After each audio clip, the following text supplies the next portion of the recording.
Hi, welcome to Revive Ministries Podcast. It is, when this uploads, it will be April, and the theme for this month is Embracing the Storm Towards Wellness. I have a new guest. Her name is Clisver. I want her to explain what her name is. I'm really bad at pronouncing names. Welcome. How do you pronounce your name again? Clisver Alvarez. Clisver. I got that. Okay, Clisver. Thank you so much. I never minimize any guests coming on because it's, sometimes these topics are very personal. Sometimes, but I think it's very needed that we talk about embracing the storm. What does that involve, especially when it comes to recovery and wellness? I want to just also mention that we always like to, in Revive Ministries, to also give the disclaimer that if you are in the United States and you are in crisis, there is a number that you call. It's 1-800-273-8255. And I encourage all those who are listening, watching, whatever platform you're doing, that if that you know what your resources is where you're at. Wherever you're at, try to reach out. There's virtual support groups right now. I know we're all pandemiced out and we're all in front of a computer, but connections is social distancing, is not that we don't connect. We need to connect and we need to continue the dialogue. And I appreciate Liz for coming here and sharing her insight. Now, I also want to, I always start with a quote. I don't know if you heard some of my podcasts, so I like to start the dialogue with a quote. And these are the two kind of questions I want to, while you're listening to it, I want you to start thinking, and I'll bring it back up if you want to kind of review it. This is, how does the quote read to you personally? And what lessons do you think we can learn from this quote? This is just to spark the discussion as we talk about embracing the storm, how crazy that may sound. But sometimes for us in recovery, it does make sense. Anyway, it's a two-parter. It's so big I couldn't fit it all, but I'll read it. It says, if your emotional abilities aren't in hand, if you don't have self-awareness, if you're not able to manage your distressing emotions, if you can't have empathy and effective relationships, then no matter how smart you are, you're not going to get very far. Daniel Goleman. It's pretty bitter. It's pretty rough around the edges. But going back to what I was asking, how does this quote read to you? It honestly, when we think of intelligence, we kind of look at what we know versus how we adapt emotionally and how we see our self-awareness being important. So, any insight you want to share, Clisver? Yes, I think that being aware, in tune with our surroundings, being with how we react to things, and in general it's very important. It's very important because this determines how we can adapt. It determines how we react to certain situations in life, and in general, how we live our lives. Yeah. I find that, and we're leading into the discussion on mindset. The mindset's such a big deal. It's not even a big deal just in recovery, but also in businesses and a lot of areas in life, because I find that from people I know who are out in the industry, they actually bring coaches just to listening coaches, so we could actually listen a little bit better, because communications is something that we feel like we have a grasp on, but a lot of times we just are waiting to talk. We're not really listening. You know what I'm talking about when you talk about that. So I want to talk about mindset for a minute, because I find that very intriguing, because a lot of people just look at mindset. Think of just do it, those shirts, Nike or whatever, the mindset to be when you're focused for a sport or anything like that. But mindset in recovery is a little bit different, and it's a longer game plan. So when you think of mindset, and I read here, can you share a little bit about your journey?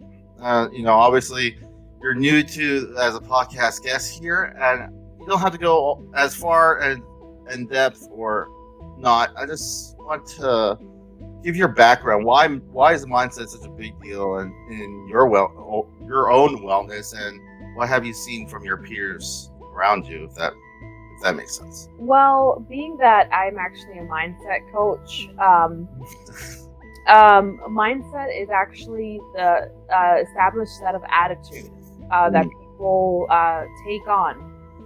So basically, whether it's actually in life, in a career, like you said, it's not just, for example, in sport.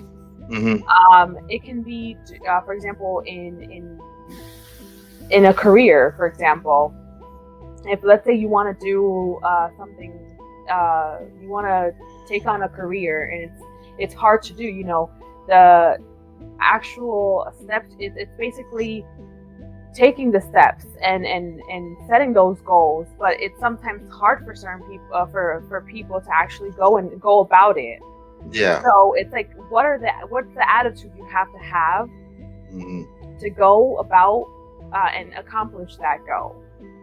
Yeah, and I find it, when I think of mindset, I find it very intriguing. Thinking of 2020, because a lot of change. There's a lot of uncertainty all around us. When we're kind of in our daily routine, we can kind of forget all the change that happens around us. But when it's pushed on us, it kind of reminds me of that the one constant in life is change. That's what always happens. So I feel like mindset is very important to kind of, like you're saying, it's like know where you're going and like what your goals are, and also like steering, because there's so many variables in life. But the one thing you can control, at least from my experience, is how I see everything that happens around me, and then finding appropriate. I don't know if you know about RAP, Wellness Recovery Action Plan. That was a long time ago. They had it was the idea of the wellness toolkit. People use other ideas to kind of things, that positive coping skills that will help along the journey to continue to maintain that mindset per se, because there's a lot of obstacles. I don't know. Storms. I find it's funny because storms can be specifically experiential. like before 2020, I'm sure, at least me being up here, I had my own uncertainty. I had my own bubble and storm that I was dealing with myself. It's kind of weird when you see it on a global, and in various ways. So I want to ask you, there's this quote. I want to kind of talk about uncertainty, kind of leading into that, and any other insight when you're thinking about mindset. You're a mindset coach. What did you think that have helped you yourself and the people that you've coached? We're talking about storms right now. A lot of people are scared. There's a lot of uncertainty. They're like, I don't want to go out. There's so many ways we could convince ourselves not to do things. How do we start convincing ourselves to do things? And Rachel Naomi says it this way: the willingness to consider possibility requires a tolerance of uncertainty. Tolerance. I find that interesting. So, what is your take on uncertainty?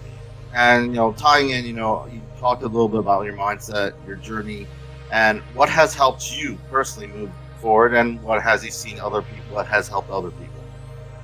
I think that, for example, in my life, and I think that, for example, uncertainty is very normal. Uncertainty, especially in these times right now of COVID, it's something that, like you said, constant change is the only thing that's constant. Yes. And we have to learn to adapt. But it's hard. Change can be very hard. So when I was actually starting my career, I actually had something that happened to me, which was I was living in my mom's house, and I was just recently married. I was going through financial hardship. I was actually facing a health crisis, and I told myself, I'm like, okay, I cannot live like this for the rest of my life, and it was a time of uncertainty. But I decided, I'm like, whether, I ended up speaking to someone, and she mentioned to me, and I will always remember this, and I think that this was something that pushed me. It was like a push that I needed at that time, and she mentioned to me, she was like, whatever decision you make in life, whether it's good or bad, or like the outcome is good or bad, you always grow from that decision. Yeah. It's always a lesson learned. So I Yeah. think that in times of uncertainty, if you always remember that no matter whatever you go through, you're always going to have a lesson at the end of the ride. Yeah. I think that remembering that, and I think that I always go back to that moment, because no matter whatever I go through, I always, there's a quote that I always live by too. And it says, whatever the hardest decision in life is the one that's going to make you grow. Yeah. There's this one quote. It's from Mary Ann Rat. I was looking for it because it kind of what we're talking about made me think of it. It says, "Courage doesn't always roar." Ooh, that's a good one. It says sometimes courage is that quiet voice at the end of the day saying, "I will try again tomorrow." Mm-hmm. A lot of us have to have those, because sometimes when we think of courage, we're like, it's this bravado. It's like this this strong thing, but sometimes it's really just saying it was a bad day. Yes. I'm gonna try again tomorrow. And yes. That's it. and knowing that, it's like balance. Balance is not about doing it all, it's about doing enough. Mm-hmm. Yeah. I was, I like when you said balance, and I just want to touch on something that I wasn't thinking of was boundaries. It's funny to talk about boundaries. I just brought it in because COVID-19, social distancing. That word is kind of it emanates in a weird way. And when I was talking about the suicide hotline and encouraging those who are listening and watching to find their resources in there, it makes me. I had this conversation with one of my best friends. He said, the wording bothers people. It's physical distance, it's respecting, but not really social, because it promotes this idea that we don't connect, and that's where we're leading to next. But before we get there, I want to ask you this: any advice you would share with those who are crippled with overwhelming uncertainty, as we wrap up the thread of uncertainty and how that plays a part in our lives? I think that to those who are just facing overwhelming uncertainty right now, I think that these are the times where we should go about our, going and actually, where a lot of businesses are created, where a lot of new ideas are created, with that uncertainty of, I'm going to lose my job, or I'm struggling right now, and we have to look within and actually go up and find ourselves, and actually see what it is that we, for example, I know of a friend, and she actually lost her job during this time. Yeah. And she said, you know what? I'm actually thinking, I'm like, I should use this time to actually reinvent myself. Yeah. Why not use this time to work on myself? And it's hard. I understand it's a hard time. Yeah. But it's a lot. It's a time where a lot of businesses are created, and a lot of startups, and and a lot of people think that to create a business you have to have a lot of funds and have a lot of capital and do all of that. And trust me, you don't. Mm-hmm. And I'm saying it from my own experience, because when I started my business, I used library resources. I used YouTube. I mean, YouTube, for example, is a school. I call it a school because you can learn pretty much anything on there. Mm-hmm. And you can go about, and I'm getting a little bit off topic, but No. it's just about, when you're facing uncertainty, you have to, use your resources. Yeah. Use your resources and kind of, I like that because I'm a leader in my church, and one of my friends, he's a pastor. I remember during this COVID, I said, I remember I had this because all the uncertainty I had to deal with being a peer. I said, people are going to remember not the mistakes you made, but that you did something. That's Yes. it. You know, my superpower, I used to say, and I know we're getting to know each other, is I'm annoyingly consistent. That is my superpower. It's ridiculous. It sounds pretty lame, but I am. And when this uploads, it'll be April, and I already would have my 100th episode, and it's nice. Wow. Congrats. It's nice that I know, and I like what you're saying because I hear what you're saying. Because a lot of us, like when it comes to uncertainty, I feel like value gets trickled in there. Like if Mhm. I lose my job, then my value comes down, which I feel in a way it's unfair, and it's the idea of the pendulum between guilt and shame that can be very toxic. And it's because I get that, because it's like we sometimes identify with these roles. We identify with our jobs. We identify with being, you know, a Mhm. parent or a certain role or some in life. And sometimes we feel like we lose our value. Yeah. So I read a really interesting book. It just kind of stripped on all of that because it talked about this one one guy who was in real estate before when the real estate bubble happened, and he was making a lot of money, but then he wasn't, and he was at a therapist's office. The guy's a therapist who wrote it, and he said, you know, without giving any names, but he said the guy was struggling real hard because he thought his only value was producing this. Um, in recovery, it's kind of opposite. Sometimes I remember when I just remember feeling like a burden. You know, like feeling like a burden, and also I facilitate NAMI support groups, and I remember there's a difference between living your life and maintaining your life. And Yeah. I feel in recovery it kind of shifts. And when I'm in crisis situations, it's appropriate to maintain, get the right medical attention and all that stuff.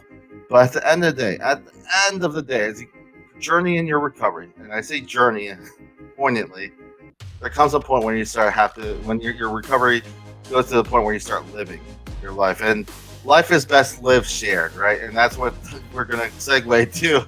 Connections. How important are they?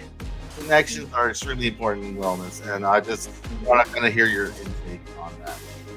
I mean, connections are, like you said, extremely, extremely important. They are vital because, I mean, in order for you to just, it's like I said this to someone else today.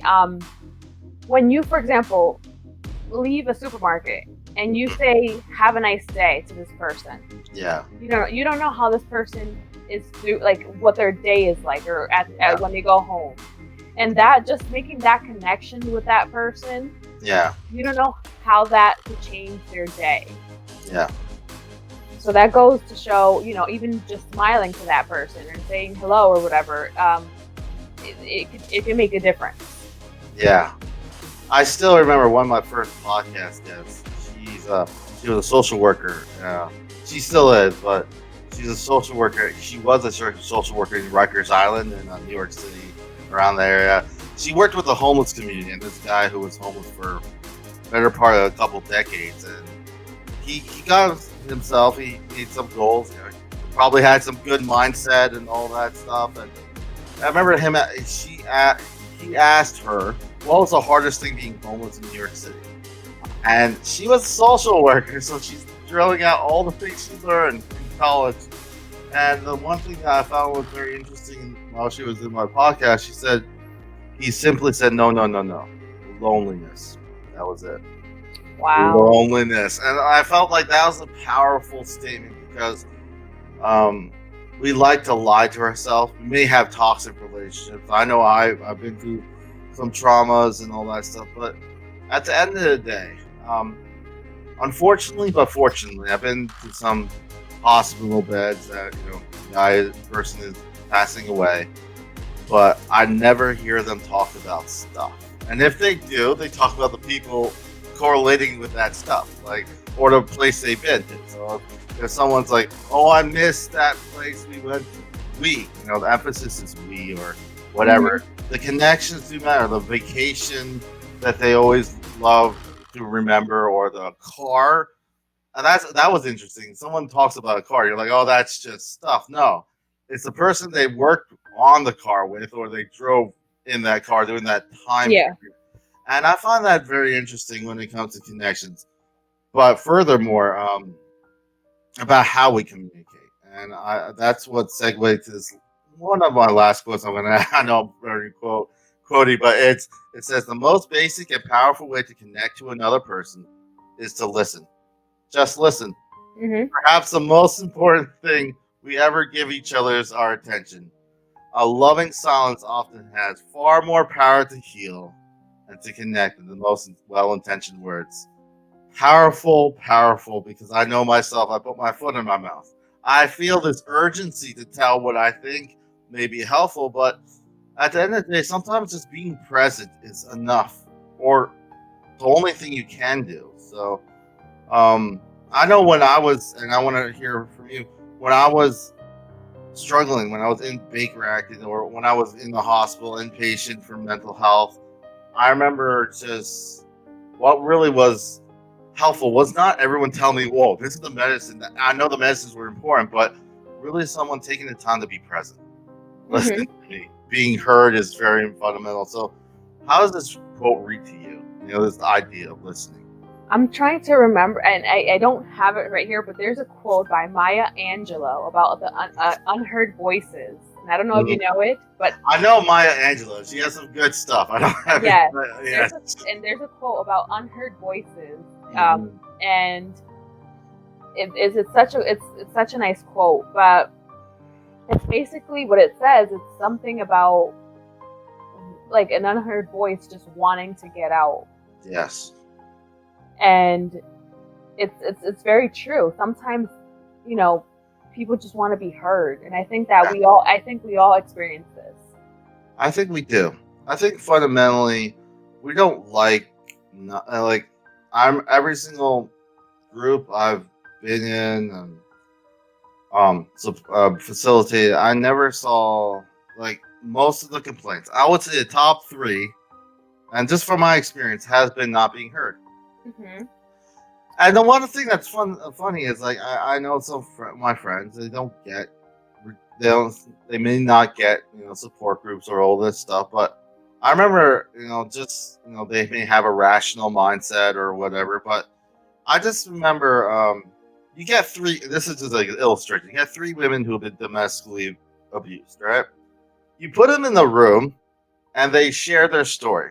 Nothing changes in their life tangibly that they can see, but they feel better and they do better. Why? I feel that's crazy, because the thing is, there's something about sharing your experiences that is healing, and that safe place model. I want to hear from you. What do you read from this? Anything else you want to add to what you read from this idea of connecting through listening and being present? And what do you think we can learn from it? Well, just before I say that, about the being heard, I think that also, I think that not just necessarily people with mental health issues, but I think that the creativity comes from that too. We tend to have a little bit of more creative sides because that's our form of expression. Sometimes when we don't have ways to express ourselves. So we tend to draw, we tend to write, we tend to have another voice, I guess. So yeah, and I feel when it comes to being heard, I feel that it has produced more healing, and it's not just being heard. I hear a lot of people, and it's also about gratitude, being grateful for what you have. It's about forgiveness, and we don't have all the time to go through all that, but forgiveness is, even if the person did wrong to you, it's not really about them, it's about you healing yourself. They don't have to, it doesn't have to be amicable. They may never forgive you, but you have the control to forgive them, to kind of move past that in the healing process. And when it comes to all this and connections, um, anything that what do you think we can learn from it in general? Especially, I think a lot of us are like shocked. I think in the general sense of it, of how much we miss being face to face like we used to. How much it used to be nice to just go to the store and not feel like you're rushed because you have a mask on your face and you're trying to get through it all. And you can't breathe. Yeah. Yeah, I mean, I think that we've learned how important connections are after, the whole COVID situation happened. I think that we've learned that how important the emotional connection, the physical too, giving someone a hug, a handshake, smiling, because now we can't even smile to someone and actually share that smile. And I think that just how important those connections and simple gestures are. Yes, yes. I want to, as we wrap up, I want to ask you any final words you want to share. We went a lot of different directions, but we can't cover everything in one podcast. But I hope you'll come back. But at the same time, what would you like to say to those listening, watching right now? Maybe they're just watching this, or like, maybe they're still on the they're just stuck. When it comes to mindset, they're like, they have negative self talk. That kind of expression. They're like, Mhm. I'm never good at anything. I always fail. And they kind of shy away from it. Not like any advice we give will be permanent, but any encouraging things you want to share. It's or thoughts you want to end with. Well, I think that when we have these self-induced thoughts that are telling ourselves that we are not good enough, we are not smart enough, or we are just not whatever enough, I think that what we have to do is first we have to retrain our brain to believe otherwise. And I think that by feeding ourselves with positive thinking, positive things that around us, for example, if you see here, like I have in back of me, I have certain things that are just around me that are just positive, like things that I like, for example, love, and certain words that are just things that are encouraging to me. Mm-hmm. I have other, like, these are just things that are of I don't know if you say it, like affirmations, but like just writing certain things to yourself. Yeah. Like having a journal and writing, I am good enough. Yeah. Or telling yourself these things.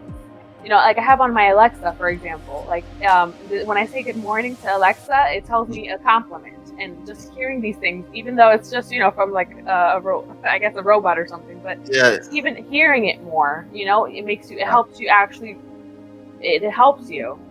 Yeah. I think it's fun. It's great to do these these habits of positive affirmation, kind of putting journaling. I've done that. Another thing, a reason I feel a lot of times, at least for me, is we're so easily to forget things. We're so bad at it. We're so bad at forgetting like how far we've come. But at the same time, I don't want to be stuck in this kind of complacency either, because it's a journey. I put kind of model this. I talked to my wife. I was like, when you go on a road trip, cross from the east to west of the United States, sometimes you eat well, sometimes you don't. You learn on the way. It's a journey, and life is like that. Recovery is like that. I feel like when we put like a destination mindset, I guess sometimes it can stunt us. It can make us very discouraged. It could be like, okay, everything went wrong. I'm done. But yeah. So yes, and it's sometimes not about getting there, the end result, like you said. Sometimes it's about the journey itself. Yes. It's about the milestone. Every little itty bitty stepping stone that you actually have. Those moments. For example, when I actually started doing the mindset coaching, when I going to get the certification, all those moments and sleepless nights that I was studying, and all those times, I count those as the milestones, because every single little itty bitty thing, all the podcasts I've done, all the articles, that all those achievements that I've done, I give myself credit for each and every single one of them, no matter how little they were, because even though they're little and they don't count as much, I think that even sometimes we have moments where we don't want to get out of bed in the morning. Yeah. If you get out of bed in the morning, give yourself some credit. That's an accomplishment in itself. Yeah. I like that. I want to. There's failure is always kind of on the tip of a lot of people's tongues. I don't want to do it because I will fail. This one guy named George Bernard Shaw says, "A life spent making mistakes is not only more honorable, but more useful than a life spent in doing nothing." Wow. I found that was kind of interesting how he put it that way, but it's not trying to be. Well, at least when I read it, when I hear it, it's just like mistakes is part of the journey. You know what I mean? But if we tie our value to it, we're going to continue to have to. I'm not saying we learn from our mistakes, but it's kind of the process that comes to fruition. And if you see every single person that is successful, they've all had setbacks. No one gets there right away. No one is just, wakes up and I'm successful. No. Yeah. And I think that begins with a mindset. That's what people usually, from what I've read, always have that mindset, that focus. And it's not that they knew everything or had everything. They were just able to adapt. They're able to adapt to change. And also, I remember I say this to when I had to make strong kind of decisions that may make people upset that I love. I said I'm unapologetic but loving. I have to do it sometimes. Boundaries and consistency. yes. Anyway, I just want to say thank you, Clisver, for coming on and sharing your insight. I would love to have you back. I also wanted to share with those who are listening right now that you could always find updates on the Revive Ministries on ReviveMinistriesFL.com on our website. This is goodbye from Revive Ministries, leaving you with this last quote. It's from Ralph Waldo Emerson. "Our greatest glory is not never failing, but rising up every time we fail."